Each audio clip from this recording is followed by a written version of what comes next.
1974-75 की बात है। कलकत्ता में एक स्टेज शो चल रहा था। मालूम पड़ा कि परफॉर्म करने वाली तमाम सिंगर्स में से एक नहीं आ सकी। मौका देखकर उस सिंगर की जगह एक गुजराती मूल की महिला ने स्टेज पर अपनी 8 साल की बेटी को भेज दिया। इधर उस बच्ची ने गाना शुरू किया और उधर सुनने वाले एक एक करके वाह वाह करने लगे। बात यहां तक पहुंच गई कि उस बच्ची के सामने फरमाइशें आने लगी। बच्ची दूसरे गायकों के समय में भी गा रही थी। मामला बढ़ता देख उसकी मां ने झट से उसे पुकारा और बच्ची को लेकर निकल गई। ये उस बच्ची का पहला स्टेज परफॉर्मेंस था। ये वो पहली झलक थी जो दुनिया ने देखी थी। अभी बहुत लंबा सफर बाकी था और ये स्टेज परफॉर्मेंस उस सफर का पहला कदम था। अगले 50 सालों में उस लड़की ने 25 अलग अलग भाषाओं में कुछ 21,000 गाने रिकॉर्ड किए। फिल्म फेयर अवार्ड्स में बेस्ट फीमेल प्लेबैक सिंगर के लिए उसके नाम के आगे 36 नॉमिनेशन दर्ज हुए। उसे मिले सभी अवार्ड्स की पूरी जानकारी मिल सके इसके लिए विकिपीडिया पर अलग से एक पेज बना। उसका गाया हुआ गाना मास्टरपीस कही जाने वाली फिल्म मौलीन रूज में फीचर हुई। जनवरी 2023 में जब उसका प्लेबैक करियर ढलान पर था तब YouTube ने अपने प्लेटफॉर्म पर टॉप ग्लोबल आर्टिस्ट की कैटेगरी में उसे नंबर 1 घोषित किया। 49 साल की उम्र में उसने जब 29 साल की हीरोइन को अपनी आवाज दी तो क्या जेनजी और क्या 90s किड्स सभी ने एक ही बात कही, बिन बोले बातें तुमसे करूं अगर तुम साथ हो। ये कहानी है कलकत्ता के गुजराती परिवार में जन्मी अलका याग्निक की। अलका याग्निक जिन्होंने 6 साल की उम्र में रेडियो पर भजन गाने शुरू कर दिए थे। हाल ही में उन्होंने अपने ऑफिशियल इंस्टाग्राम अकाउंट पर सभी को ये जानकारी दी है कि उन्हें सुनाई देना बंद हो गया है। दरअसल अलका याग्निक को रेयर न्यूरो डिजीज है। इस बीमारी में कान का अंदरूनी हिस्सा प्रभावित होता है जिससे सुनाई देना बंद हो जाता है। हालांकि उनका इलाज जारी है। उम्मीद है वो जल्द ही वापसी करेंगी। अलका इस पोस्ट में फैंस को हिदायत भी देती हैं। वो लिखती हैं हो सके तो लाउड म्यूजिक से दूर रहें, लंबे वक्त तक हेडफोन्स का इस्तेमाल ना करें। सुरों की मलिका अलका याग्निक जिनकी आवाज कानों में मिश्री घोल देती है। लता और आशा जी के बाद जिन्हें सबसे ज्यादा पसंद किया जाता है, उनकी आवाज में लता जी की परछाई दिखती है। उनके सुर बेजान लफ्जों में जान फूंक देते हैं। उनके गाने आज भी उतने ही चाव से सुने जाते हैं जितने कि 90s के दशक में सुने जाते थे। ये उनकी करिश्माई आवाज का ही जादू है जिसने उन्हें म्यूजिक इंडस्ट्री में नाम और शोहरत सब कुछ दिलाया। अलका याग्निक आज भले ही 58 बरस की हो गई हो लेकिन उनकी आवाज चीर युवा है। बढ़ती उम्र के साथ उनकी आवाज निखरती जा रही है। साल 2015 में तमाशा फिल्म का गाना अगर तुम साथ हो रोमांचित कर देता है। हाल ही में उन्होंने पंजाबी गायक अमर सिंह चमकीला के जीवन पर बनी फिल्म में भी गाना गाया है। वैसे तो अलका याग्निक ने राजश्री प्रोडक्शन की फिल्म पायल की झनकार से बॉलीवुड में डेब्यू किया था। 1979 में रिलीज हुई इस फिल्म में अलका ने चंद लाइनें गाई थी। इसके बाद 1981 में रिलीज लावारिस का मेरे अंगने में तुम्हारा क्या काम है सॉन्ग बेहद पॉपुलर हुआ। लेकिन अलका को मुकम्मल तौर पर गाने का मौका मिला साल 1982 में रिलीज हुई बासु चटर्जी की फिल्म हमारी बहू अलका में। इस बीच उन्होंने तमाम फिल्मों में गाने गाए लेकिन उन्हें सबसे ज्यादा शोहरत मिली तेजाब से। 1988 में रिलीज हुई इस फिल्म का गाना 1 2 3 पिया आए बहार ने सफलता के सारे रिकॉर्ड्स तोड़ दिए। इस गाने का इतना क्रेज था कि कैसेट डबिंग के लिए लोग लाइन में खड़े रहते थे। इस गाने के लिए अलका याग्निक को पहला फिल्म फेयर अवार्ड भी हासिल हुआ। बस यहीं से वो सफलता की सीढ़ियां चढ़ती गई।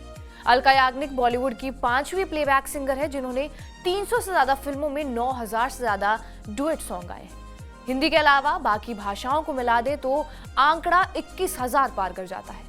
लता और आशा जी के बाद अलका याग्निक तीसरी पार्श्व गायिका हैं जिन्होंने 1100 से ज्यादा हिंदी फिल्मों में 2,500 सोलो सॉन्ग गाए हैं। 20 मार्च को कोलकाता में जन्मी अलका याग्निक गुजराती हिंदू परिवार से ताल्लुक रखती हैं। एक इंटरव्यू में अलका याग्निक बताती हैं, परिवार बेहद खुले विचारों वाला था। परिवार में कुल जमा 4 लोग जिनमें माँ बाबा भाई और वो स्वयं थी। क्योंकि माँ शुभा याग्निक क्लासिकल सिंगर थी इसलिए संगीत उन्हें एक तरह से विरासत में मिला। उनकी परवरिश संगीतमय माहौल में हुई। बचपन में गुड्डे गुड्डियों से खेलने के बजाय उन्होंने रेडियो पर गाने सुनना पसंद था। हालांकि पढ़ाई और क्लासिकल म्यूजिक में उन्हें कोई खास दिलचस्पी नहीं थी। जब वो महज 6 साल की थी तो उन्हें आकाशवाणी में भजन गाने का मौका मिला। इसकी recording all India radio Kolkata में हुई थी।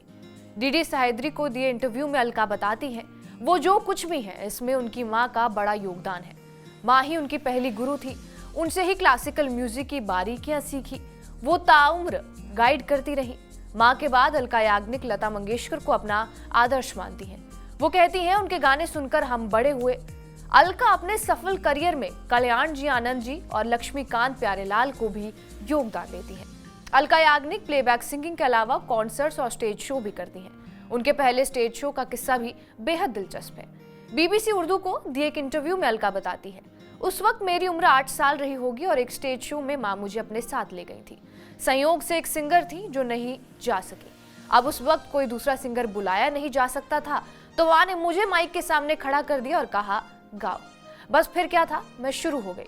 लोगों को मेरी आवाज इतनी पसंद आई कि एक के बाद एक गाने की फरमाइशें होने लगी। जब माँ ने देखा कि अब डिमांड बढ़ती ही जा रही है तो उन्होंने मुझे स्टेज से गोदी में उठाया और वहां से निकल गई। इस तरह मेरा पहला स्टेज परफॉर्मेंस सुपर हिट रहा। इसके बाद मैंने कितने स्टेज परफॉर्मेंस किए ठीक ठाक याद नहीं है, लेकिन मेरे पेरेंट्स पढ़ाई को लेकर किसी तरह का समझौता नहीं करते थे। डीडी को ही दिए इंटरव्यू में अलका बताती हैं कि पेरेंट्स का साफ कहना था, पहले पढ़ाई पूरी करो, उसके बाद ही म्यूजिक को करियर बनाना। हालांकि इस बीच उनका बॉम्बे आना जाना लगा रहता था। अलका बताती है जब वो पहली बार बॉम्बे आई तो वो महज 9 साल की थी। गर्मियों की छुट्टियों में पेरेंट्स मुझे बॉम्बे लेकर आते। यहाँ गानों की लाइव रिकॉर्डिंग मुझे बेहद रोमांचित करती। लाइव ऑर्केस्ट्रा में गाने का अलग ही मजा था। छुट्टियां खत्म होते ही वो फिर कोलकाता लौट जाती। इस इंटरव्यू में अलका अपनी निजी जिंदगी के बारे में भी बताती हैं। वो बताती हैं ग्रेजुएशन खत्म करने के बाद मैंने म्यूजिक को करियर बनाने की सोची। इसके लिए कोलकाता छोड़कर फैमिली के साथ बॉम्बे शिफ्ट होना पड़ा। इस दौरान उनकी मुलाकात नीरज कपूर से होती है जो बाद में उनके हमसफर बनते हैं। नीरज और अलका ने लव मैरिज की है और अपनी शादी का किस्सा सुनाते हुए अलका बताती हैं, एक फैमिली गेट टुगेदर में मेरी मुलाकात नीरज से हुई। नीरज शिलोंग में रहते हैं और पेशे से बिजनेसमैन है। इस मुलाकात के बाद बातचीत शुरू हुई और बातें प्यार में तब्दील हुई और दोनों ने शादी करने का फैसला लिया। घर वालों को इस बात की भनक टेलीफोन बिल से लगी। जब उन्होंने देखा कि एक नंबर पर घंटों बातचीत होती है तो उन्होंने इसके बारे में अलका से पूछताछ की। वो बताती हैं क्योंकि नीरज शिलोंग में रहते थे और मैं बॉम्बे में, तो दोनों के बीच 1000 किलोमीटर का फासला था, इसलिए घर वाले शादी के लिए राजी नहीं हुए। लेकिन बच्चों की जिद के आगे घर वालों की नहीं चली और दोनों फैमिली शादी के लिए मान गई। साल 1989 में अलका और नीरज शादी के बंधन में बंध गए और दोनों की एक बेटी भी है, सयेशा।